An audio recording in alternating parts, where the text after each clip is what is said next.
In the early season, one of the common things that we as hunters address is how to handle turkeys that are very grouped up. A lot of times in the early season, you're going to be hunting turkeys that may be in groups of 3 or 4 gobblers, 5 or 6 jakes, and probably 10 or 15 hens. I call them super groups.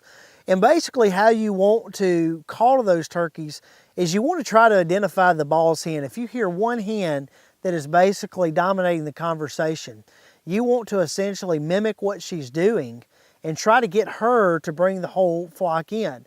This is where things such as kikis and assembly yelps can be very effective in playing off the sort of courtship nature that turkeys have and that boss hen has to be protective over other turkeys in her group.